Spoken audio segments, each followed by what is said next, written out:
the side. Get a ball off the scoreboard. Nice. Greetings, everyone. Sorry about that. We had to do a little bit with the camera work.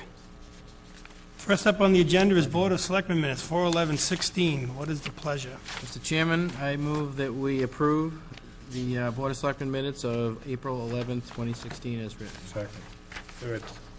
Motion made and seconded. Any further discussion? Hearing none. All in favor, state aye. Aye. Aye. Abstain. One abstention. Mr. Fox was on a worldwide trip at that time, and we're glad he made it back safe. Yes.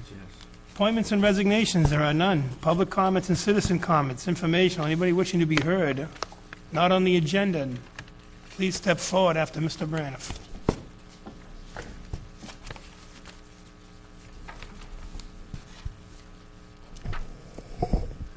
Gentlemen, pursuant to what I heard at the combined meeting previous to this, there were two issues that touched upon our local cemeteries. One, taking down trees in Corbin, and the mention of reusing funds for the Waldron rehab. It's very important if you get a contractor in there that exercises great care in knocking down these big trees, because they're located in the oldest part of the cemetery, and those slate stones are in abysmal condition. Abysmal. Probably the worst stone in Corbin is Hezekiah Healy's slate tombstone, a great giant stone that's on a 45-degree angle. I'm waiting any day now for it to break in half. It's amazing that it hasn't done it already. And then we get up to Waldron. I haven't been back to Waldron since the harebrained architectural renovation that went on several years ago. I think John Marcy and I have talked about it, and Mr. Fox and I have talked about the tombstone of Private Webster. I forget his first name now. He was the only son of a widowed mother, a Nichols graduate. Could have gone anywhere and done anything. He was a phantasmal student. He dumbfounded everybody in Dudley when he joined the Army. Make a long story short, he was shot dead at Spotsylvania as a private in the ranks. He was waiting for his commission to come through to be an officer in a colored regiment, but he was called into combat before it had come through, and he was shot dead. He's buried at Waldron. His tombstone is about in 3 pieces. It's a large tiered tombstone. The biggest part of it is resting up against the rear wall of that historical section. You guys are the cemetery commission, and don't ever let anybody tell you that our stones of our honored dead and our Dudley heroes are in any kind of good shape. They're abysmal. And sooner or later, something's going to have to be done about it, and it's not going to be nice financially, but it's either that or let it all go. Thanks, Mike. Thank you, Mike. I mean, rest assured, whatever action we take will be done with a reputable tree guy. He's going to know what he's doing. He's going to be insured. We can talk about it. Right. Mike? Any other public comments? Hearing none. This time we have 2 public hearings involving potential alcohol violations, and at this time I'll turn the chair over to Mr. Marcy. Thank you, Stephen. So I have 2 question before we start. Greg, should we do them separately? Separate Yes. Public hearings? Absolutely. Okay, just want to be sure. Okay, so we'll open the first one. We have STK Tavern, Inc., does business as Gaslight Cafe, 59 Schofield Ave, Dudley, Mass. We can open up the public hearing at 7:55 p.m. Okay. And, okay, you get someone, okay. And Chief and representative from Gaslight is here. Okay, Chief, could you please summarize why we're here tonight and what we need to... Certainly. I've had a chance to speak with the owner a little while ago before the meeting as well. Basically, the board has received some complaints about 2 local establishments. So one of them was the Gaslight Cafe. And so we looked into an incident that had occurred back on January 31st of this year. And so on that date, at approximately 2 a.m., there was a woman with her children stopped into our lobby and reported a domestic violence situation that occurred a short time earlier over on Joseph Street in Dudley. And our officers responded there. The woman told the officers that her husband was at the Gaslight Cafe at 59 Schofield Avenue since about 4:30 p.m. on Saturday afternoon. This was now Sunday morning. Stated that her husband's an alcoholic, and as the night went on, she became very concerned that her husband may become violent towards her when he arrived home from being at the bar all day consuming alcohol. So at approximately 12:15 a.m., she stated she left the residence with her 2 children as she was fearful of a confrontation when he returned home. She did later return to the residence, and there was, in fact, a violent assault. And I see you've listed on the letter that you have a list of the charges that the individual was charged with at that point. So he was highly intoxicated at that time, and it was the belief of the responding officers that he spent the entire evening at the cafe. That'd be the main issue before you at this time. The other portions I've spoken about, some fights and some issues that were there. I've had the occasion to speak with the owner of the establishment. So I won't get into too many of those at this point because it doesn't involve necessarily a license violation, but we've agreed to sit down and talk and try to address some issues that are going on over in that area. And so he's expressed a willingness to be able to address those things, so I don't really have an issue with that. So I think the main issue before you at this point is the issue of the over-service on that particular date. Thank you, Chief. And with you, sir, could you identify yourself for everybody? Yes, my name is Spiro Kulissis. I'm sorry, Spiro Kulissis. I'm the manager on the license as well. And I was just actually, Michelle, I was sent the registered letter that I did not receive. I've been battling some, not using it as an excuse, but some health issues. Excuse me, Mr. Chairman. We're fighting whatever this noise is. Oh, What was something coming through the system? is this better? That's better right there. All right, sorry. Much better. Brad's got you turned it up. Anyways, I just heard about this today. Michelle, thank God they called me. I wouldn't even be here. I didn't know about it. They did send something in the mail, registered, and I just didn't get it.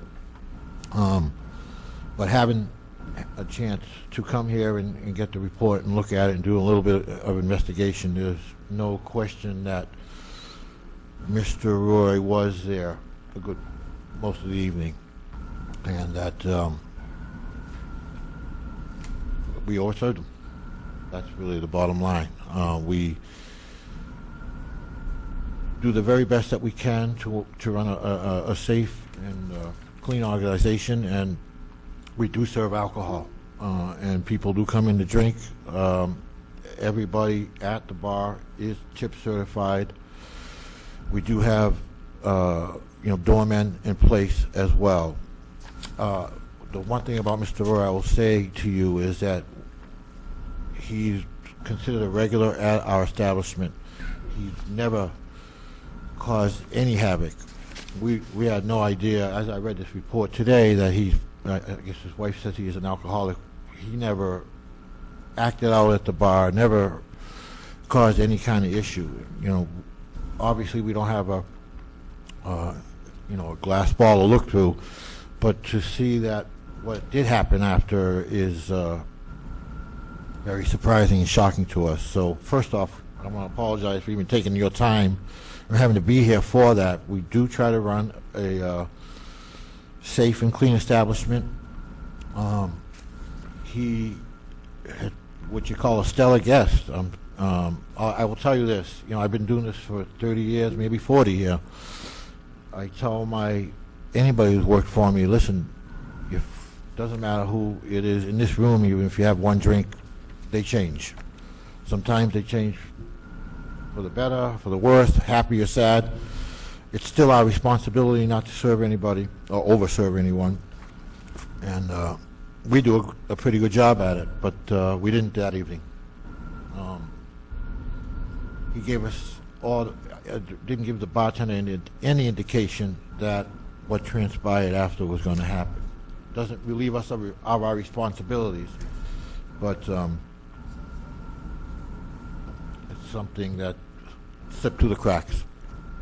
And we try to work hard every day. We've had it now for 2 years. Most of the employees, when I purchased it, are still there that were there before we got there. So we're not perfect. We try to be, and we try to make sure that everyone's safe and no one over drinks, you know. But unfortunately, this slipped through the cracks for us that evening. So, Michelle, you know, obviously gave me the bylaws as well in terms of what, you know, at stake that we could, you know, get our license suspended. I'm hoping that you consider that we have been there for 2 years. I do work with the chief, have worked with the chief, will continue to try to run a safe and clean establishment, and consider not suspending our license. That's basically all I got. Does anyone else wish to comment at a public hearing? Right. Does anybody else from the audience like to speak on this event? Okay. Hearing none? We can close the public hearing. Okay, we can close the public hearing at 8:03 p.m. Mr. Chairman, Mr. Joseph. I'm going to move that we suspend the license of the Gaslight Cafe for 3 days for serving an intoxicated individual, and remind the management that they are lucky that they did not have 4 deaths on their hands after serving a man who is admitted alcoholic for approximately 8 hours over a 1-day period. Motion by Mr. Joseph. Second. Second by Mr. Ruda. Discussion. Peter. If you have somebody in your establishment that's been drinking for 8 hours, doesn't somebody recognize that that individual, he or she, is entirely intoxicated, and you keep on serving an individual for consecutive hour after hour after hour and not know that something's wrong?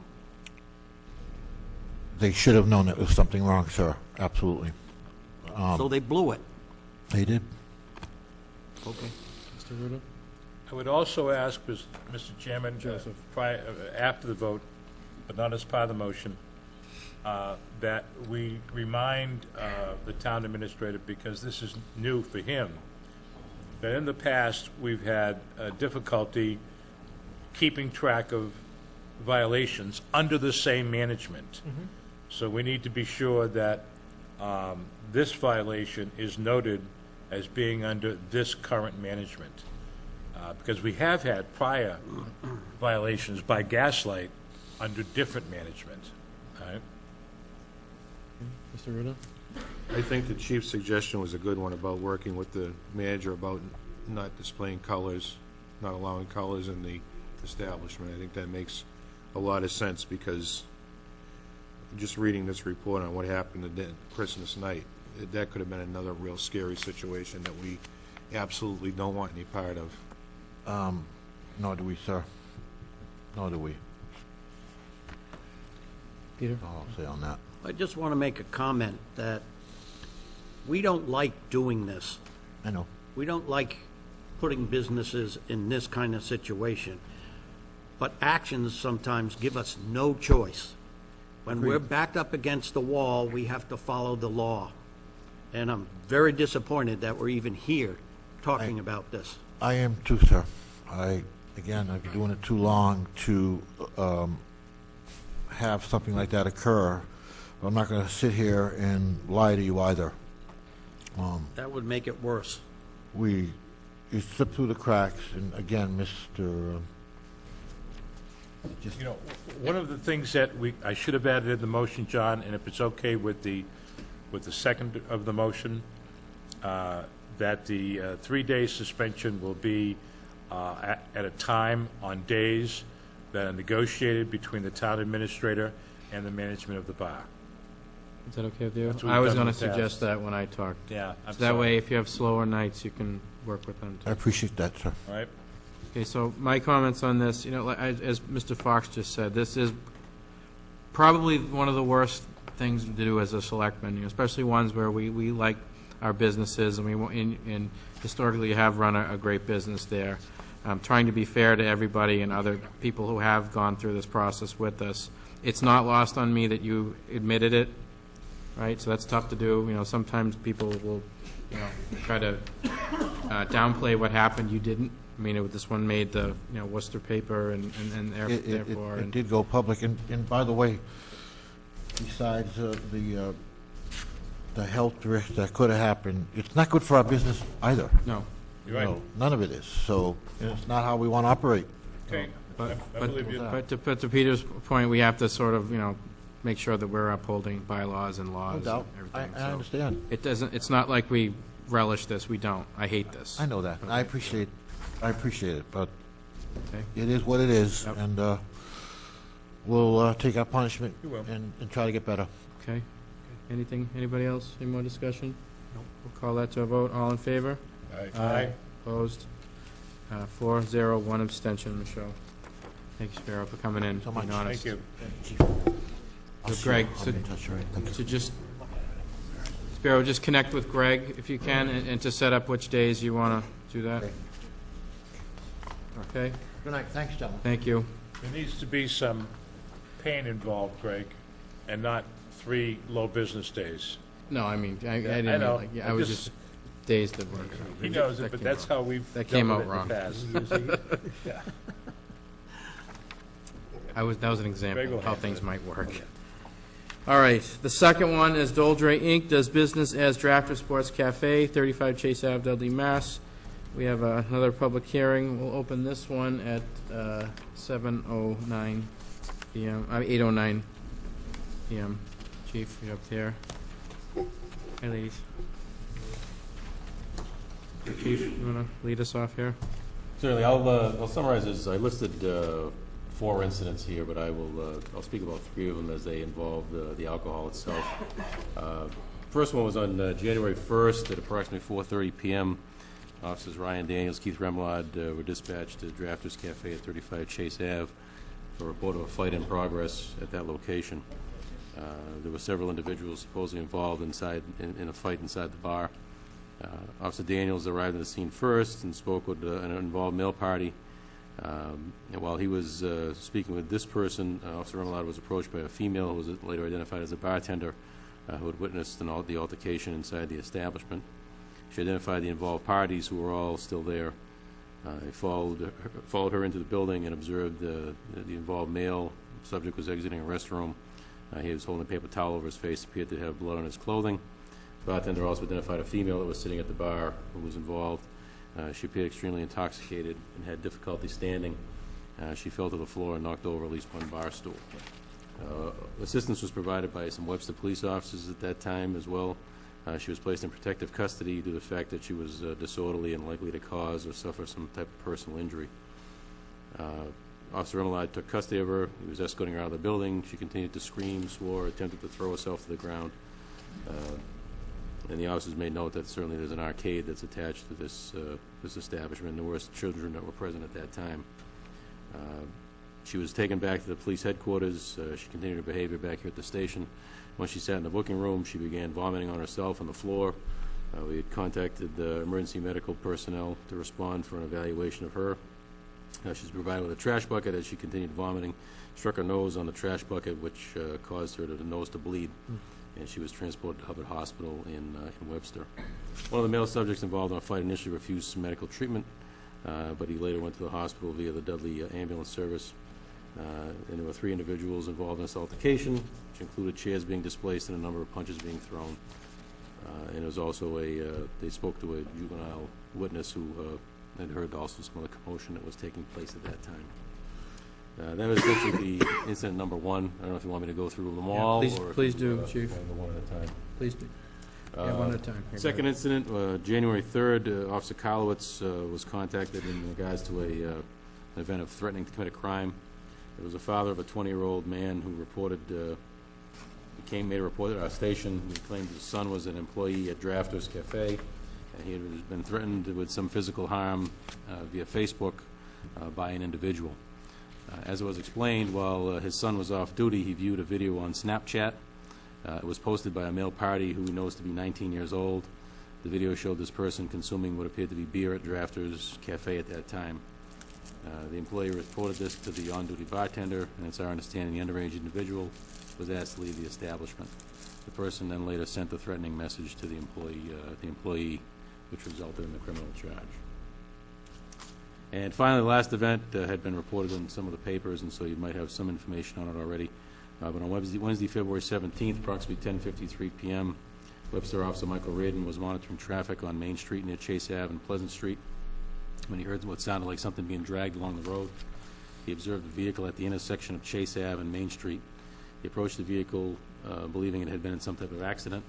He observed a female operator exit the vehicle, looked at the front of the car, and proceeded to enter the passenger's seat. A male subject exited the passenger's seat, looked at the front of the vehicle, and then entered the driver's seat, and the vehicle then began to drive away. And a street sign apparently had been struck during the incident. The vehicle then was stopped. Both parties were believed to be under the influence of alcohol. The female party recorded a .20 breathalyzer, and the male subject registered a .28 breathalyzer. The female party did not have a license at the time. The officer was told by both parties that they were too drunk to drive. They attempted to get someone else to drive them home from Drafters. The female chose to drive since she was, quote-unquote, more sober than the male party. So both individuals were charged with driving under the influence of alcohol. That would be essentially the facts on the three cases that were before you at this point. There was 4, Steve. What about the third There was one? 4. There was another one that was involved in a fight at that time. An individual received 12 stitches. You'll see that listed as number 3 Oh, up okay. there. There's nothing I can tie into that as far as a direct either over-service or any type of violation like that, so it was more or less a fight or an altercation. So Okay. that's why, is just for more awareness at this point. Mr. Chairman, before we have the owner speak, could we get a clarification as what the legal limit is on a breathalyzer in Massachusetts? For driving, Yep. .08. .08, and these are .20 and .28? Yes. For protective custody purposes, it's .10, so you can go by that factor if a person's not driving, so it's .10 on a, Thank you. for a person who's under protective custody. Okay. Okay. Anything else, Chief? No, that would essentially be it at this point.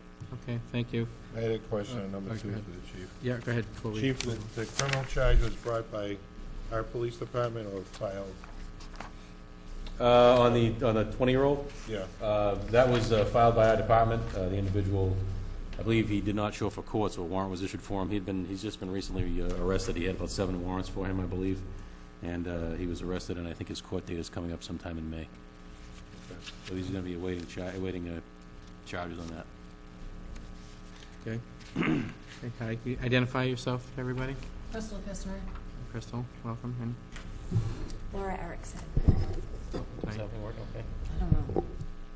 Just for information purposes, Mr. Chairman, I spoke briefly to Ms. Kistner last week at the last meeting, because she was here at that time thought the hearing was being heard last meeting, so we spoke briefly a little bit about some of these incidents, so I think she'll have some information to provide to you. Okay, wonderful. Yeah, so if you could kind of address these issues, step through them, what you know about them, and to the board and everybody else listening.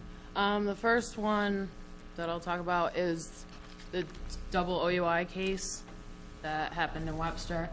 I brought some printed out pictures if you guys are interested in seeing them. The 2 in question left our establishment just under an hour before that happened. We only served 3 drinks to them between the 2 of them. They were only in our establishment for, I think, 54 minutes total time, and that's from the time they pulled into the parking lot till they got into their cars. So I don't believe that we overserved them to that point, and it was earlier on in the night as well. I hearsay, I won't say any establishments' names, but I know that they did go somewhere else after they left our establishment through the grapevine of what people have told me. So I don't believe that it was our establishment that served them to the point that they were that intoxicated by any means. This is good that you're taking them step by step, but I'm going to get a clarification. On this particular case, how did you establish that it was 54 minutes from the time they came in until the time they left? Because I have the pictures of them walking into my building and out of my building. And there's a timestamp on those pictures? Okay. Yes. 2103 and 2157 Okay. are the times that they entered and exited the building. Okay. Okay. And then in the case of, can I see your? Sure. Yours are a little different than the one that I received in the mail, so. Right. How about the woman who was intoxicated on, That was the first time we had ever seen those people ever in our establishment. I'm actually going to have Jeremy Kay, he's in the audience. He was the manager on duty at the time. I was not present there to be able to tell you exactly what, but he's viewed the footage more than once, and he was the acting manager on duty at that time. So he can give you a better idea of what happened that day with his firsthand knowledge. Thanks. Yep, yeah, thank you, Jeremy. I was going to ask you to do that. How's it going? Good, January 1st, right? I was not present when the fight happened. I will admit that. I was across the building fixing something. And another employee ran up to me and said, hey, there's a fight in the bar, blood everywhere, we need you over there. So I walked into the bar, and it's true, there were tables messed up everywhere, blood places. One of the people were already gone, but the kid he had a paper towel over his face, he was definitely still there. By the time I got in there, the cops were right behind me. They came in, they were talking to him for a while. They'd apparently stopped the bigger guy that was also involved in the fight on his way out. He tried to just leave the girl he came with behind, which was the girl that was over. She was definitely intoxicated, and it was noted before she came in, we did not even serve her a drink that day. We basically, I went through the footage over and over with the cops because they came down wanting obviously the footage for it. So after watching it several times, those two, they kind of came out of nowhere. One of them was, the man was kind of being rough with the woman. You can see him like grabbing her by the arm and like trying to get him to leave wherever they were going. And they pushed a chair over into the other young man, who then pushed it back and said something to him, which you see them go over, talk in each other's ears for a couple seconds, and then it starts. The bartender, for some reason, took it upon herself to run over there and try and break it up herself, which ended up getting a couple other people in there to try and break it up, which they did break it up pretty quickly, but several times after it was broken up, the younger individual kept going back and reigniting the fight, so it was pretty difficult.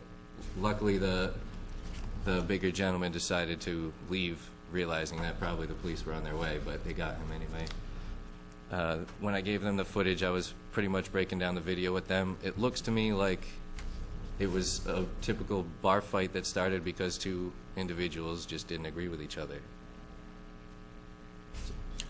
you said that you reviewed, I'm sorry, Mr. Chairman, that you reviewed the tapes with police? Yes. Was that Dudley Police? Yes. Two Chief- officers. It was? Two officers, yeah. Chief, did our officers make any observations based on the video that you're aware of? I know they charged the individuals in connection with the fight. I'm not aware of anything as far as observing any alcohol consumption. Okay. How long were the two males? I'm assuming you still have the tapes of when people come in and out. How long were the two males in the establishment, presumably drinking? The younger individual, he's only recently become I wouldn't even call him a regular, but it was because of that specific bartender that was working that day. She's no longer with the company, but he when he drinks, comes in, has a few beers. Let me ask the question differently. Do you have it on date, time-stamped video when each of the combatants came into the bar and between that time and the time of the incident? I don't with me, no. Okay. Do you have any proof that the woman was not served a drink? But not with me, no. Do you have any proof that the woman was not served a drink when she was in drafters? I'm sure we can. Again, I don't have it with me, but I'm sure we can go back and look. There's no reason we can't. But are you willing to say that you are positive she was not served any drinks while she was in drafters? Me, personally, no. Again, I wasn't there. I wasn't Technically, I work at the amusement center, the arcade that's right next door to it. Okay. I ran over there after all was said and done. Okay. Mr. Chairman, Mr. Ruda? the manager on your license, is it you? It's me. It's you? Is there a requirement for a bar manager to be there separate from an amusement manager when the bar's open?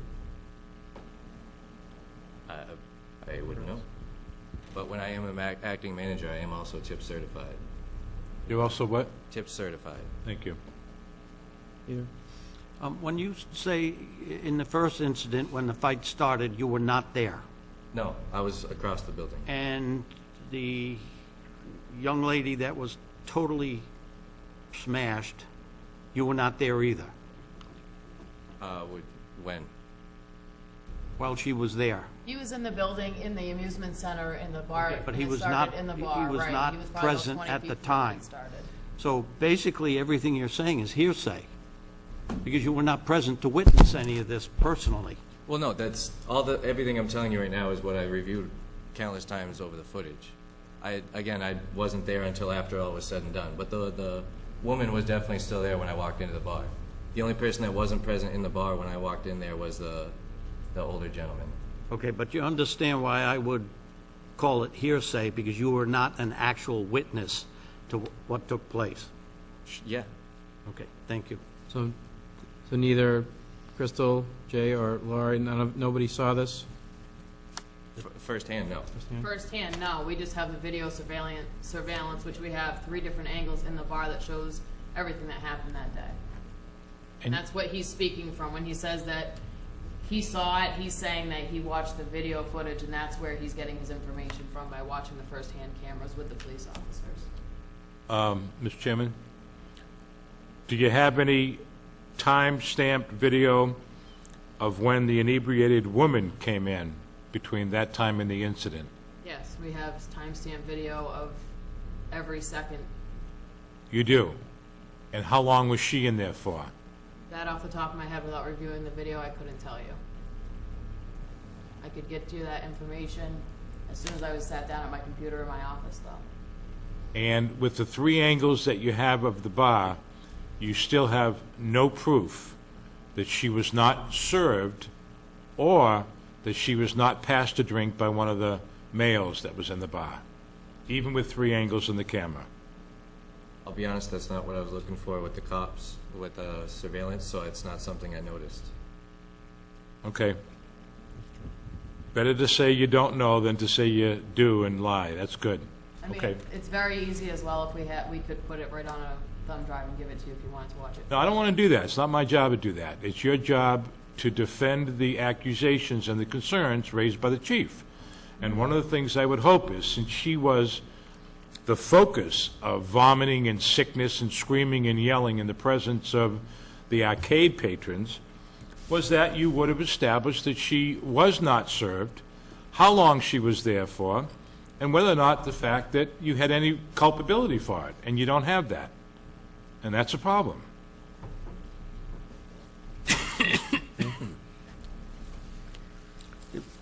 Peter? Why, if you have a customer that is that intoxicated, where they can't even stand up, why don't you throw them out? Her out. Well, Get rid of honestly, her. the whole thing started because the woman and the man started an altercation with themselves, between themselves, but the woman was kind of screaming, like he said, when the cops were taking her out, yelling, "They're stealing my purse," when the cop right behind her is holding her purse, bringing it with her. She was clearly, even when she went to sit down, she sat on the chair and the chair started tilting because she leaned too far back. No. It wasn't like she was falling all over the place type of thing. Well, she must have been pretty intoxicated if she passed out in the police station. Agreed. And again, this is the first time I've ever heard of that. I had no idea of anything that happened to her afterwards. I think to be fair, this occurred to me, their investigation was for the fight, right? And we're calling them in for, potential alcohol violations, so maybe they didn't really look too closely at that. Well, let's see if that's the case. Go ahead, Paul. Were you aware of the nature of the material that the chief was going to present to us? About her intoxication? About it was each of the 4 incidents? Yes, the first incident on my left. That's all I need to know. Yes is good. That's all I needed. Anything else on that incident?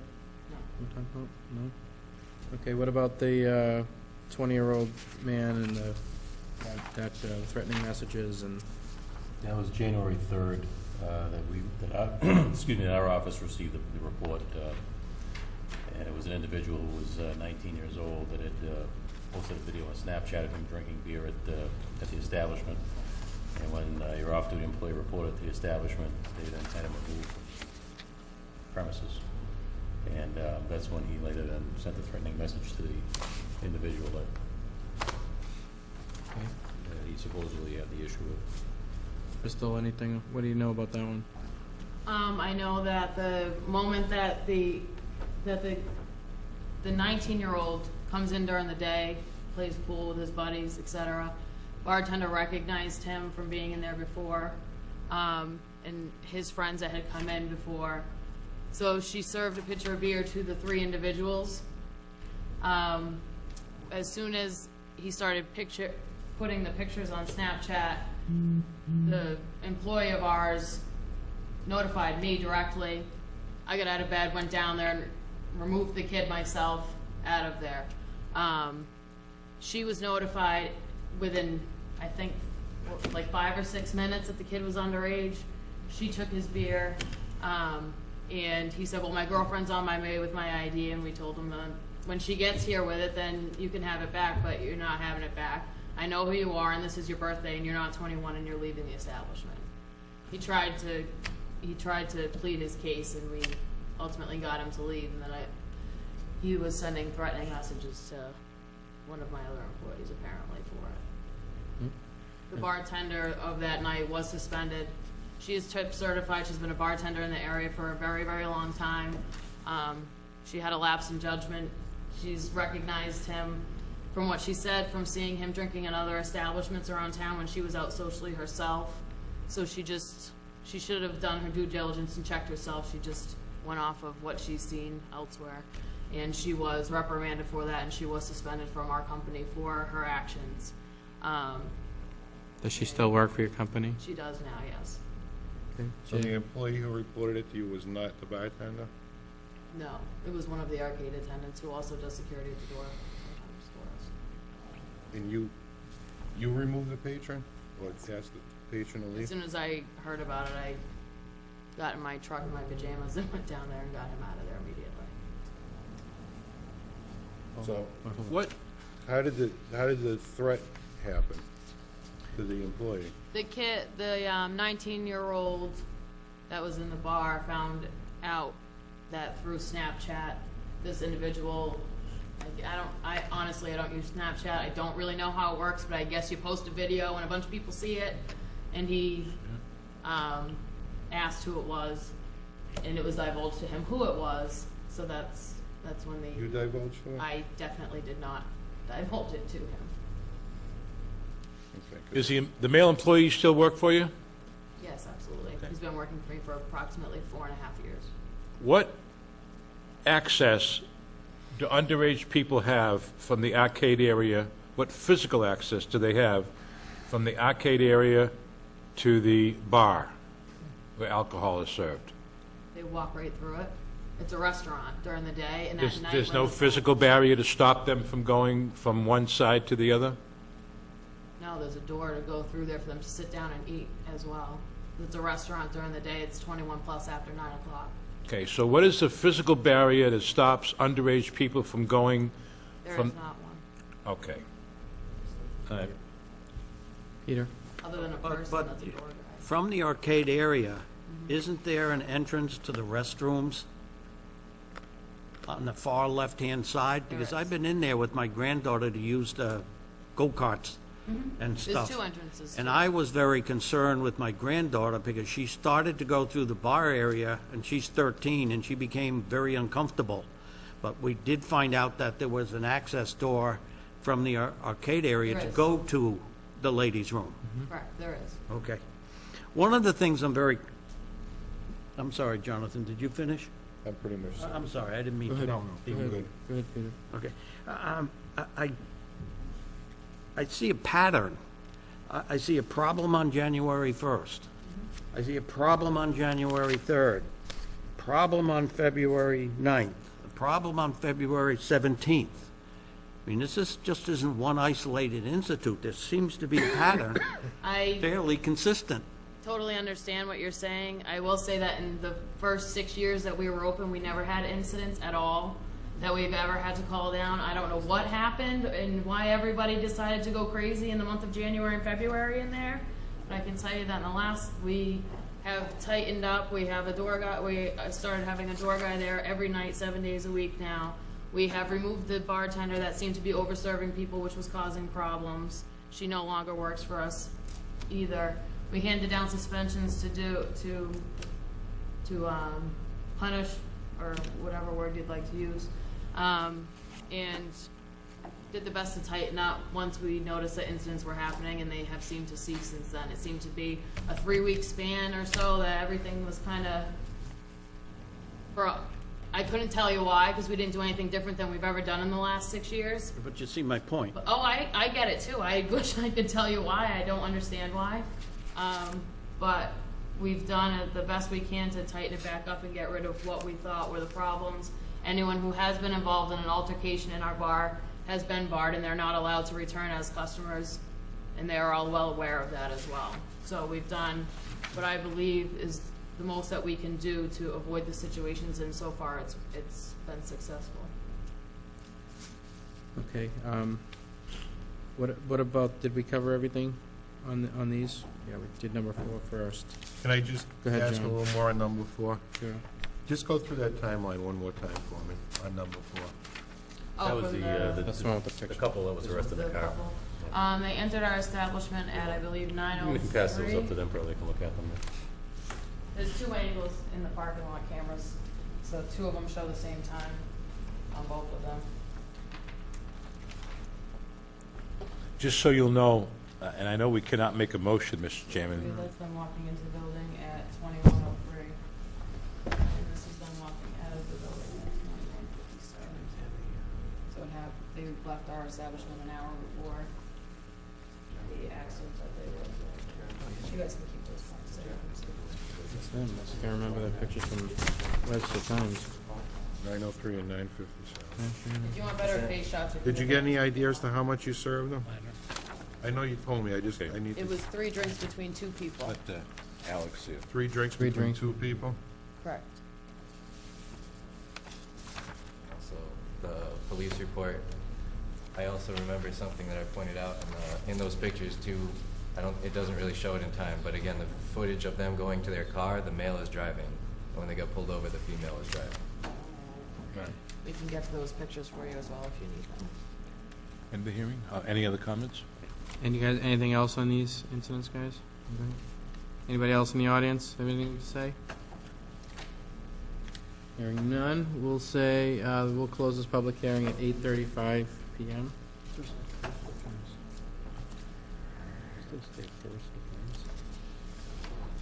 Mr. Chairman, Mr. Joseph. I'd like to move that the board take no action on incident number 3 on February 9th and incident number 4 on February 17th. Motion by Mr. Joseph. Is there a second? Second. Seconded by Mr. Ruda. Discussion, Paul? Anything? Discussion? No? Okay, I think we, yeah, I get what you're saying on number 4. Okay. We'll call that to a vote. All in favor? Aye. Aye. Opposed? 4-0, 1 abstention. Mr. Chairman, Mr. Joseph. I'm going to move that we impose a 3-day suspension for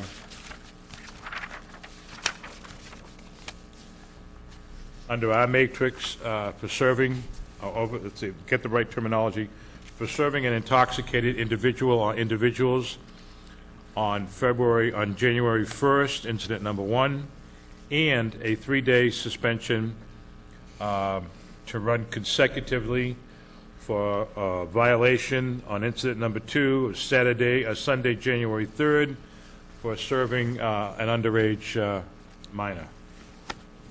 Motion by Mr. Joseph. Do we have a second? Second. Seconded by Mr. Ruda. Discussion. Pretty clear on those guys.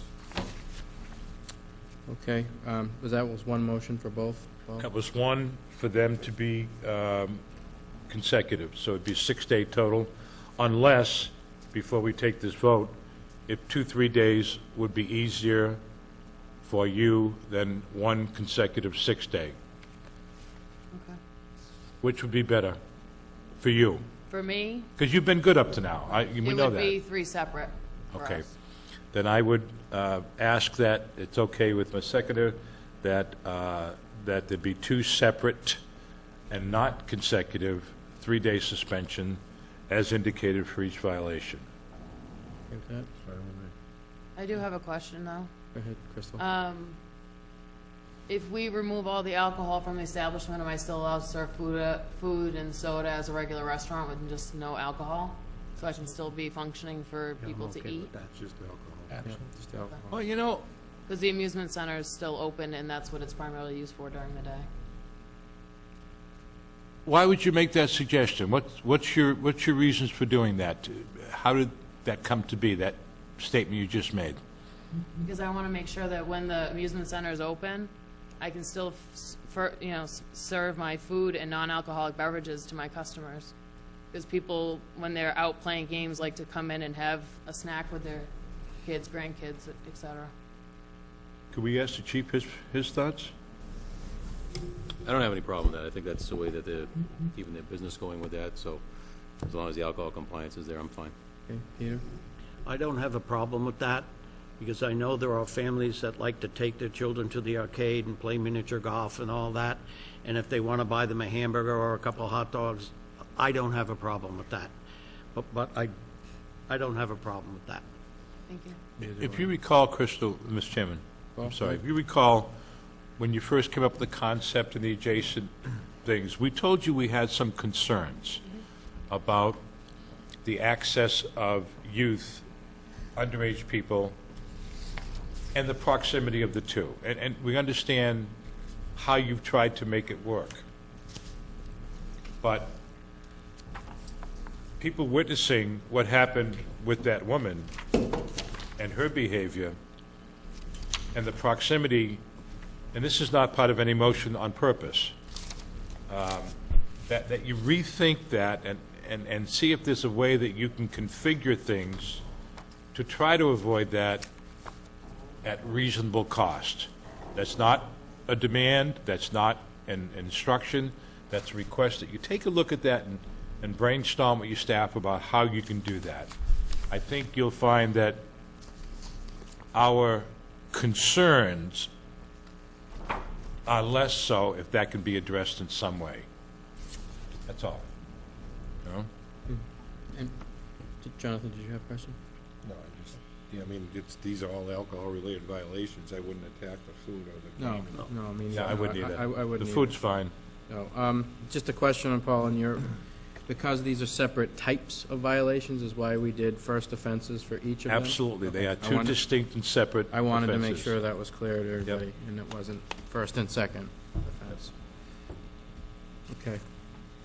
Anything else? We'll call that. Again, I said to the last guy, I mean, this is understand. hard, Crystal. You know, you've been great up till now. You know, it's a good attraction for Dudley, bringing people in. You know, unfortunately, I know you guys will tighten it up. So, all in favor? Aye.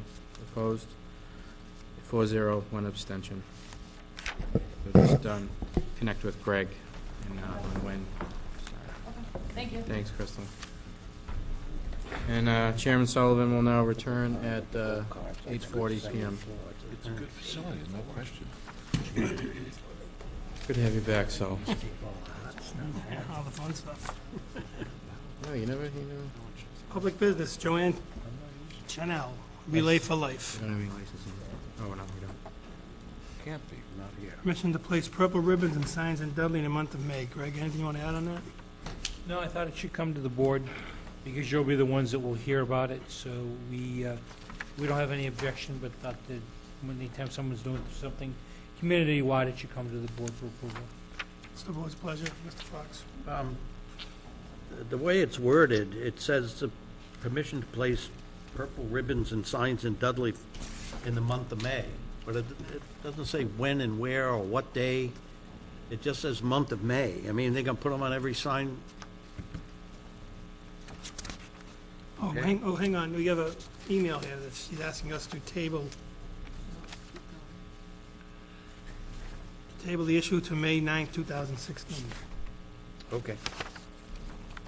Oh, Is that your addendum, Michelle? That is mine, but then she wrote it. oh, okay. So that means that it'll be further defined, and we'll take it up then? No, she's trying to tell us what it's going to be. And then she also said she'll come in May 11th, May 9th. If She's so. the wrong date. Can table it to May 9th. All right.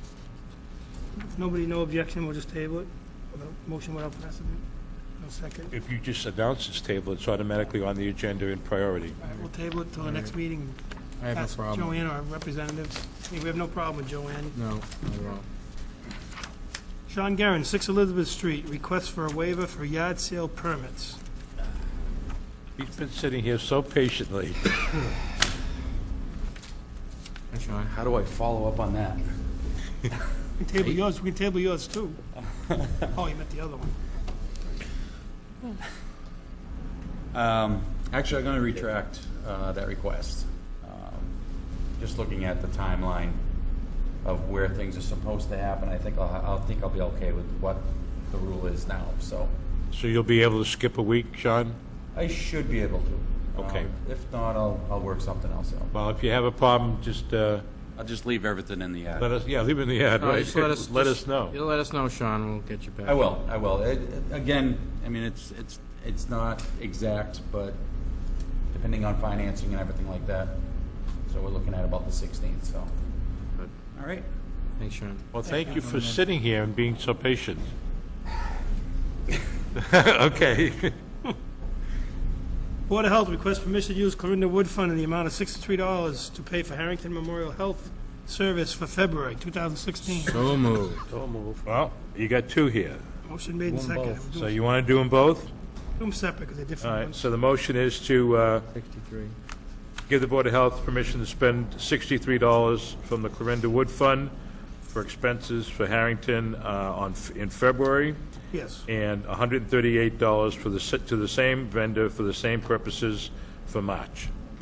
Yes, we So don't usually, moved. don't usually do them separate. We usually do, but it's okay. It's as long as the motion says it. Separate. You okay with that? Yeah. AJ, all right with that, putting them together? All right, motion made and seconded. Any further discussion? Hearing none, all in favor? Aye. Police Department, K-9 grant table from 411. Chief. Yes, Mr. Chairman, just bring this back up for your consideration. We discussed it briefly at the last meeting, so some of the members want a chance to read some of it, go over it, so we can answer any questions or go over the information any further as you see fit.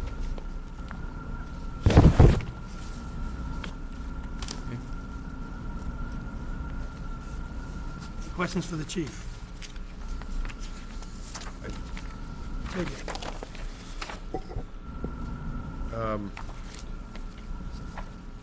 Would it be better just to, when it gets closer, Chief, just to give like a little summary, just so we get talking points when people ask us about it? Would that be easier for you?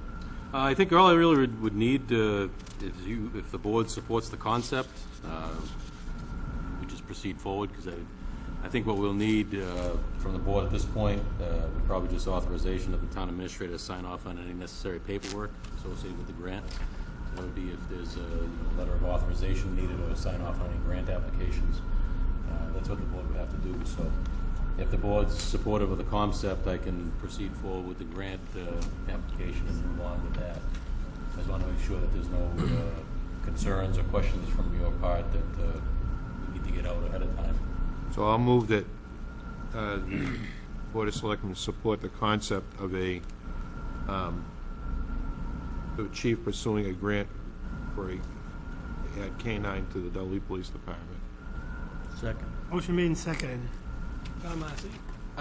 Mr. Chairman, and Chief, I do support the idea of having a dog. I see there's somebody who lives in town who works in another community that has the dog, and I see how that works. I just want to make sure that it's still a patrol shift, and, we're not taking somebody off, doing other things you need done, just because we have a dog. No, that's correct. That, Okay. That individual, because we're still working around what shift they would work, because we'd assign them to a particular shift, probably when we feel the use is best for it, and also through the person will be available on different shifts as far as for whatever time is that it's needed. And I think, like I said in the letter, I think it's something more for, I want it just more than just a dog that rides around the car. I want it to be more involved in the community with different things, so I think there's some different uses that the dog can serve. So, he will be working a regular patrol shift, all the police officer does. Mr. Joseph? It's estimated that the cost to the town to maintain the program after the grant has been utilized would be about $15,000 for 5 years, approximately $3,000 a year, and that's barring any unforeseen injuries or expenses. I would like to ask that the town administrator work with the police chief and set up a Dudley K-9 fund that can be used to help offset costs as people meet the officer, the dog, understand what they do, and so on. So I would just ask that to be done simultaneously. Like a revolving account? Yeah, exactly. Through town meeting. Town meeting. No, No, I think you can establish a gift fund. Gift fund. Gift fund. But you'll approve the expenditures from that gift fund. So the chief can receive whatever he wants. Yep. When it comes time to spend it on whatever, then it comes before the board for its approval. No other action is needed other than that. I'm fine with that. I Okay. think it's a good idea. So you could actually just amend, if you want to add it to the motion or amend it, you could establish a gift fund. That gives the authorization for the accountant to establish that fact. Yeah, I think you'd be surprised how many people will make donations to that K-9 fund. I think that's the plan I would have, because, again, the program, you make a 5-year commitment, basically the grant covers you for 3 years, so you do have 2 years that you have to look at for an obligation. Yep. And if it's a successful program, you'd want to, again, purchase a dog in the future down the line, or also, too, raise some funds to help offset other things that you have to pay Right. for at that time. So it certainly will lessen the burden on the budgets. So that's not part of the motion, but it is a suggestion. Peter Fox? Okay. Chief, if something were to happen to the dog and the dog got sick and had to go to the vet, and the dog needs routine shots and all that kind of stuff, grant money covers that? First 3 years, yes. Yes. First 3? Yes. Okay. That's why I say after that, you're responsible for any vet bills with it. Part of the things we're talking about with other communities that do these things, they have local vet services that actually donate their time. Yep. And so you just basically pay for medicine or supplies that goes forward, so it does save on those types of things. So usually have a lot of people that can step up around these animals. So Any further questions for the chief? Hearing none. All in favor, state aye. Aye. Unanimous. thank you very much. Appreciate it. Thank you, Chief. Good luck, chief. Michelle, maybe we'll have, if we get the dog, that'll be a new cover for the next year's. That's right. Picture of the dog. We have a Memorial Day parade and schedule informational flag placing ceremonies at the following graves at the time: Mount Zion and West Cemetery, Wednesday, May 18th, 2016, meet at 6. Sacred Heart Cemetery, Thursday, May 19th, 2016, meet at 12:15. Upon completion, go to St. Anthony's. Calvary, May 19th, meet at 6 p.m. Corbin Cemetery, Dudley, meet at 9 a.m. on Friday. May 20th, for flag placing for Waldron and Village, will take place after Corbin. St. Joseph Cemetery, meet Saturday, May 21st at 9, requesting both Boys and Girl Scouts to assist and offer their help with flag placing at the following cemeteries: Mount Zion, Calvary, St. Joseph.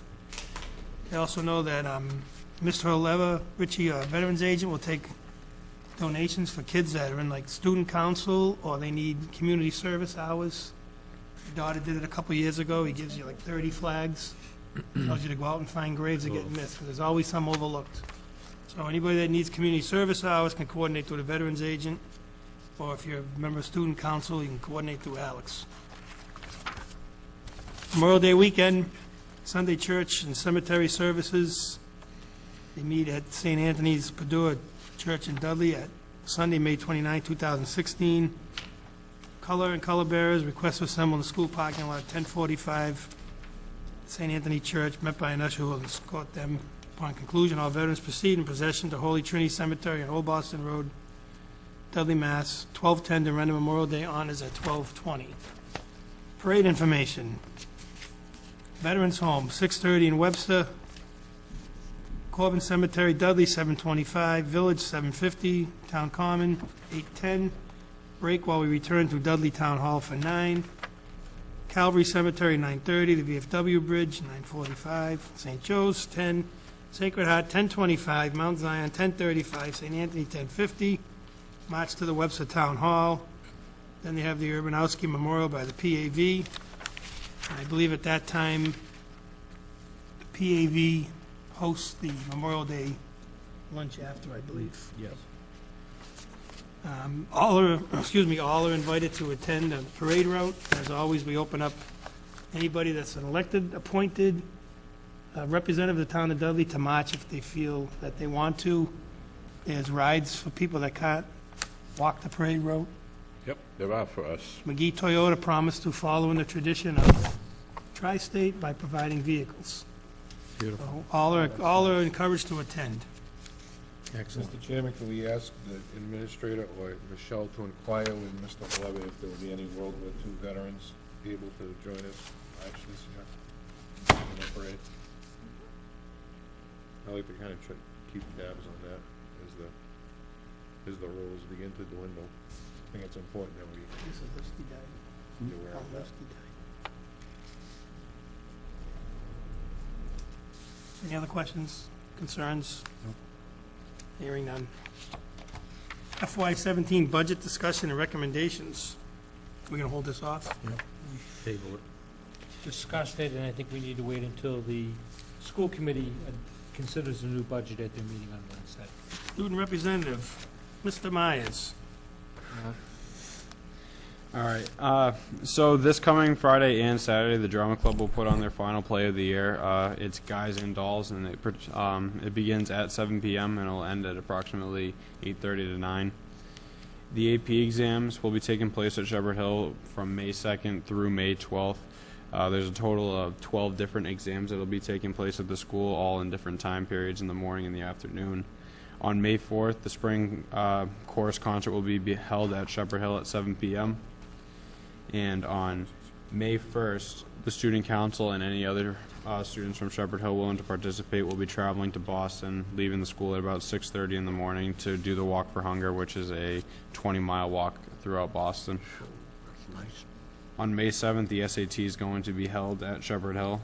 And this coming week, on Wednesday and Friday, both the varsity baseball and softball team will be playing at 4 p.m.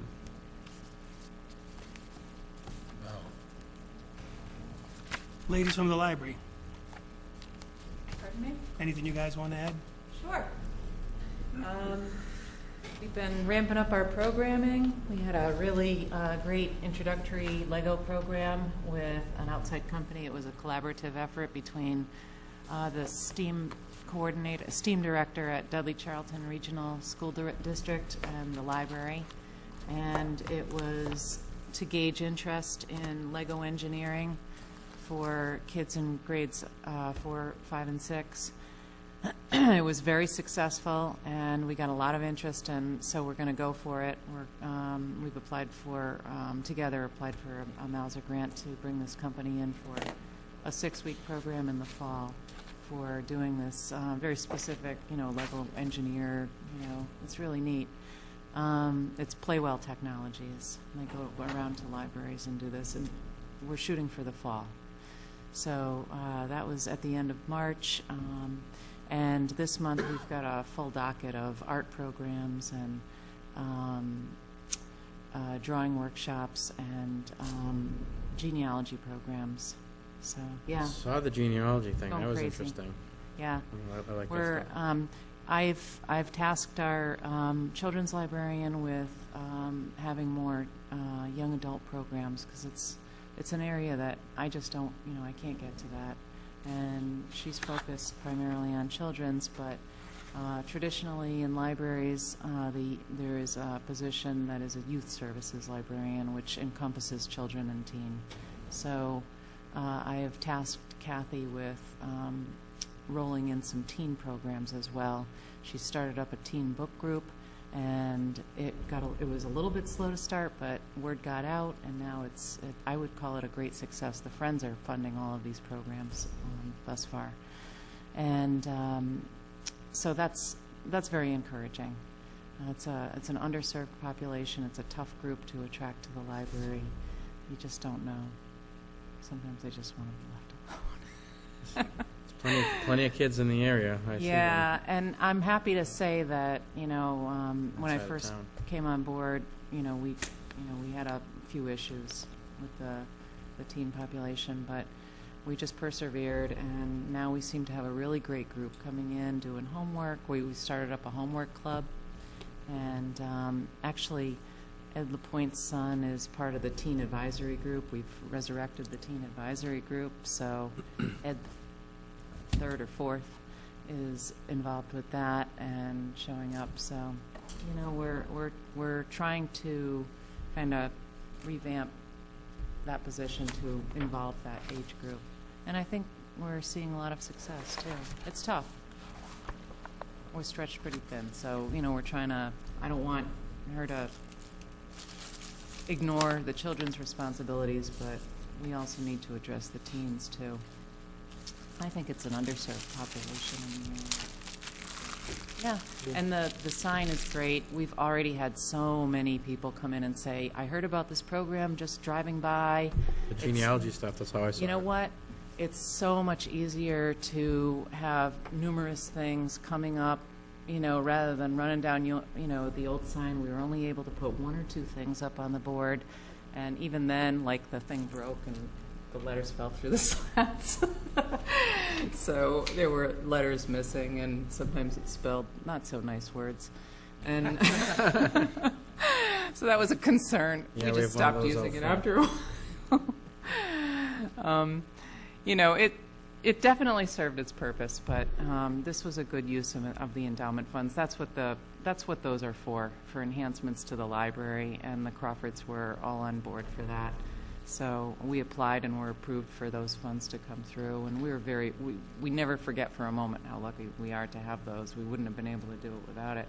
But I have to say, I've been asking people in the programs how they heard about the program, and so many people have heard about it just by driving by and seeing the sign. It's great. It's controlled by a laptop in the library. You never have to schlep through the snow again. That's great. Love it. It's funny that you mention that, because I was going to ask you, how successful has your sign been? Oh my gosh! So- even the naysayers. Because when we first said we were going to get this sign, we had lots of people come. Not lots, but a few people say, "Oh, that's going to be terrible." I'm not going to like that at all. No, well, Mr. Chairman, to be fair, I did have one person say, "Did you see how bright that is at night?" I'm like, What, "Yes, but-" really? Yeah. Oh, because no one has said anything to me, and I'm more than happy to. Oh, it shuts off at night, by the way. Okay. So it shuts off from 11 to either 5 or 6. Okay, maybe it was like right before, in that dark phase before. Yeah. I don't know. So- Somebody mentioned, I'm like, Well, you can send happy them to down have a sign. I'm open. I'm more than happy to tweak those hours. I don't want to tweak it too much because, be okay. I don't know. Who's out seeing the sign between 11 and 5? The people that were sitting. You have no idea. Want them at the program. I got to tell you that. I was going to say it. Before that sign, It's very specific timing on my part. before that sign went up, I didn't know why there were cars, as many cars as there are, in the library parking lot. And now with the sign, at least I know why there are so many cars in the lot, That's great. for They the were there various for the programs. programming and for the library services. It is for the program. Despite what people think, the libraries are still relevant. Our book circulation is up. Love it. Believe it or not, our book circulation is up. So, and our through-the-door numbers are up. So, Love it. yeah.